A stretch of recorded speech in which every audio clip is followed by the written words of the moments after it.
nga nekk ministre de la République lan mooy sa trajectoire.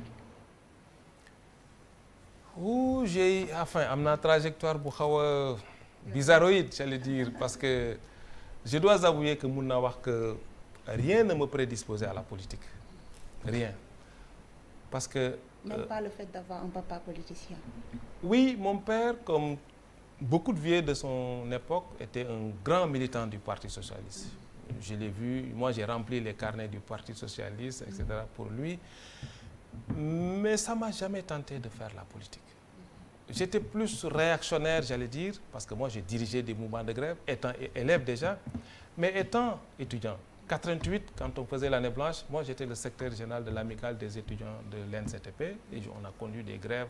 On était de grands grévistes. C'est pour ça que quand je rencontre mes jeunes frères grévistes, j'ai dit, bon, on comprend un peu votre... jaar ngeen foofu. jaar nañ fa. Alors, xam nga damay wax ne souvent yàlla mooy tracé destin nit. Parce que man bi ma génnee NCTP ñu orienté ñu affecté ma Limamoulaye ma jàngale fa 2-3 ans. Après, j'avais senti le besoin de faire autre chose. Parce que moi, j'ai toujours rêvé d'être utile à ma société et de faire des choses concrètes, de bouger. C'est comme ça que je suis allé faire le concours d'entrée du CESAC, DSGE, pour faire un diplôme supérieur de gestion des entreprises. J'étais admis, mais à l'époque, il fallait payer 1,3 million. Petit enseignant, je ne l'avais pas. Mais comme nous avons yàlla mooy indi ay biram. Alors, en cherchant, j'ai eu beaucoup de déboires, il y a des choses que je n'avais pas. Même les cadres du ministère à l'époque, j'avais eu beaucoup de problèmes avec eux parce qu'ils n'avaient pas compris que moi, professeur de fabrication mécanique, que je veuille aller faire une formation en management et en gestion des entreprises. Bon, à l'époque, tout jeune bouillant, moi j'ai dit au directeur Tour de Gaulle, parce que vous n'avez rien compris. Si vous avez fait formation en gestion des entreprises, que vous ne méritez pas votre place. Je regrette de l'avoir dit aujourd'hui. Parce que, bon, mais... C'est comme ça que j'ai cherché à aller faire cette formation. Je n'ai pas pu trouver. Et comme ça, je tombe sur une annonce d'un projet qui recrutait un assistant du chef de projet chargé de la formation. Et puis j'ai postulé à Thiès. On m'a recruté. Je suis allé à Thiès. Je dois d'ailleurs faire un salut à proviseur Souleymane Diop. On l'appelait Bokassa, gentiment. Proviseur, le papa de Dessagana Diop. Et je dois lui rendre un hommage appuyé. Parce que moi, je suis arrivé à Limamoulaye avant lui. Mais je sais qu'aujourd'hui, si nous avons Limamoulaye au point de vue qualité, résultat, on lui doit beaucoup de choses. Longue vie à vous, doyen, parce que moi, il m'a trouvé à Limamoulaye, c'est quelqu'un qui a beaucoup fait pour le lycée, extrêmement rigoureux, extrêmement compétent. Je pense qu'on récolte encore les fruits.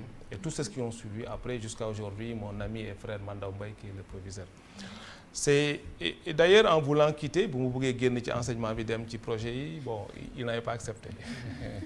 L'anecdote, c'est que nous avons dit au bureau, il m'a dit, vous ne pouvez pas partir. J'ai dit non, moi je demande une disponibilité pour partir. Il me dit non, vous ne pouvez pas. J'ai dit bon, d'accord. Si vous voulez, je vais si vous voulez, je ne vais pas. Après, bon, on en a rigolé parce qu'il m'a dit, parce que mais c'est comme ça que je suis parti dans les projets.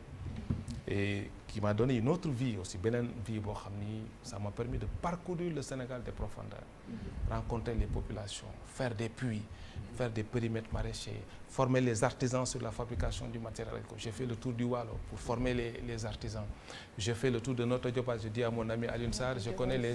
Quand mine go tourner. Ah oui. Moi, je suis un homme de terrain. Très sérieusement, j'aime ça. J'ai dormi dans des cases. Dans le village de Feu Djiboka, Barkédi. On est allé dans un village éloigné. On a bu de l'eau. On a dormi dans des cases à Koussanar avec des ânes à côté. Je suis allé derrière Kolda, dans les villages où j'ai aidé les femmes à faire de la transformation des mangues. Je fabrique des séchoirs de mangue, des séchoirs à gaz. Oui, je l'ai fait. Alors, donc, c'est dans ce projet-là qui m'a permis de découvrir le Sénégal des profondeurs. Où je suis allé dans le Kaffrine, au fin fond de Kaffrine, au fin fond de Matam, au fin fond de la Casamance, où on a aidé les femmes, les jeunes, formé les artisans. Et ça... J'aimais ça. da nga xawoon a yëngatu daan nga mën a ay grève mais tey ba ñu ñëw ci politique bi Marie dugg léegi politiquement Dame Diop dafay xaw a kii daal du yëngal est-ce un choix que da ngay préférer liggéey que des fois ngay bañ a nekk di xaw a tàngal tuuti da nga xaw a noonu kii daal. voilà c'est un choix. C'est un choix. C'est moi qui ai décidé man ma tànn. d'être calme. D'être calme et d'être à l'ombre. Moi, je suis pas, c'est mon choix parce que suñu papa daf ñu doon wax ne pour vivre heureux, il faut vivre caché. Et nous avons toujours vécu comme ça, à l'ombre, sans beaucoup de frasques. Et j'essaie autant que possible de rester moi-même, même su may def politique. C'est-à-dire du ma ci xaste, du ma ci saaga, du ma ci wax lu ma xamul, li ma gëm lay wax. Bon, et ça, je le tire un peu de notre leader, le président Macky Sall, parce que wax bu bëri jàpp naa ne jëriñul dara. Teewul nag am fulla am fayda. boo waree wax nga wax ko boo waree def nga def ko. parti bi nga bokk